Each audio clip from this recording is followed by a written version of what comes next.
everybody, how are you? Saya bertemu lagi melalui online kamera kita di social media. Is it amazing? God is good. Saya rindu untuk bertemu dengan kalian lagi. Dan setiap minggu Ibu Jam, Ibu Mutia Berlian merencanakan pertemuan-pertemuan kita langsung Zoom. I actually enjoying it, karena tetap bisa ketemu Anda face to face. Is that amazing? Makanya namanya FaceTime. And this is my FaceTime with you. Bagaimana dengan perkembangan ibadah harian kalian? Have you been learning to slow down, to stop, berhenti sejenak, untuk masuk ke dalam hadirat Tuhan? And bikin ini secara regular, rutin, suatu disiplin. Saya diperkenalkan buku namanya The Power of Habit. Ciptakan kebiasaan baru, irama hidup baru di musim pandemi COVID-19 ini. Yay! Di mana Anda akan menikmati hadirat Tuhan. Isn't it amazing? So step 1, kita ulangi lagi ya. Kita masuk ke dalam posisi di mana Anda berhenti sejenak. Ini adalah jantung daripada ibadah harian kita. Karena tujuannya adalah tentu we are being in the presence of the Lord. So saya belajar di bukunya Practicing the Presence of God dari Brother Lawrence, koki daripada biarawan di tahun 600-an sesudah Masehi, di mana dia sebagai koki di situ menyiapkan makanan bagi rekan-rekannya, and dia practice make it his business to really to be with Jesus. Even though dia lagi ngincang daging, lagi ngiris bawang, lagi goreng-goreng daun bawang dan bawang putih, bawang merah, teman-temannya lagi minta spatula, minta wajan, minta penggorengan, apapun. Dia bikin waktu di mana dia khususkan sambil berdiri masak, dia seteduh jiwanya dengan hadirat Tuhan seperti waktu dia berlutut di waktu pribadinya untuk disiplin hariannya.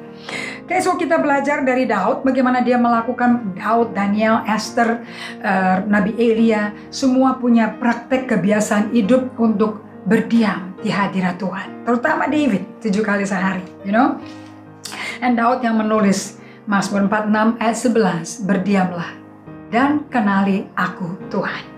Nehemia pun biasa hidup berdiam dengan Tuhan. Inilah ritme hidup yang normal kalau Anda disebut orang rohani. Poin yang kedua adalah belajar centering, belajar berfokus untuk melihat pada waktu Anda berdiam, jauhkan suara dari luar dan suara dirimu sendiri. Yang ngomong, aduh aku belum jemput si anak gua loh. Aduh aku belum kasih uang supirnya untuk ngambil makanan. Aduh si pembantu lupa dikasih uang untuk beli ekstra beras lagi, beli gula. Stopin itu semua. Stop it. And Anda berdiam diri di hadapan Tuhan to wait upon the Lord. To know Him so that He can be present. So kita masuk dalam hadirat Allah, berdiam di sana. Dan saya kasih tahu, ini tantangan yang berat sekali. Dan pakailah waktu ini untuk hanya tenang. And latihan pernapasan. Anda tarik napas, Anda hirup hadirat Tuhan dengan hitungan kelima. Kemudian dengan hitungan kelima lagi Anda keluarin napas Anda. Inhale hitungan 5, hirup hadirat Allah. Exhale hitungan 5, buang ego kita, kepahitan, kecemasan, kekhawatiran kita, buang. Do it about 5 times. Selama 2-3 menit. If you can 5-10 minutes, fantastic. Dan pada waktu itu Anda sedang berdiam diri di Mazmur 139 ayat 5, dari belakang dan dari depan kau mengurung aku. Let's experience that, bahwa hadiratnya mengurung kita semua. Right? Dan kemudian kita masuk ke dalam posisi yang namanya berdiam. Silence. Ini di mana jiwa kita tuh tenang, seperti ombak yang mengamuk di Markus 4 ayat 35-39. Bas ngamuk masuk ke kapal murid-muridnya. Kan Yesus tidur kan di buritan kapal. Because dia berdiam di hadirat Bapaknya. And dia tahu Bapaknya beserta dia. Pasti nyelamatin dia. Muridnya lagi diajarin. Dallas Willard, guru yang saya baca bukunya, dia lakukan nama bukunya Renovating Your Heart. Dia menyebutkan sikap berdiam dan solitude merupakan 2 disiplin rohani yang paling radikal dalam kehidupan orang Kristen.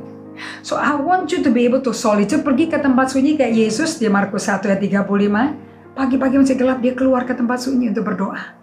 Siang hari jam 12 setelah dia melakukan mujizat kesembuhan, dia nyelinap keluar ke tempat sunyi, berdoa lagi. Make it a habit supaya rohanimu dewasa dan kuat.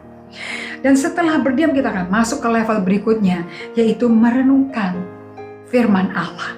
Dan di mana Tuhan akan bicara pada Anda, dia buka pikiranmu, dia singkirkan penghalang di matamu dan hatimu berkobar-kobar. Mendengar dia berbicara langsung, rema akan diperoleh. Oke, kita lanjutkan untuk esok episode berikutnya di mana kita akan belajar pada waktu merenungkan firman Allah. Amin. God bless you. Keep on practicing, dan saya akan menguatkan Anda dari sini. God bless you.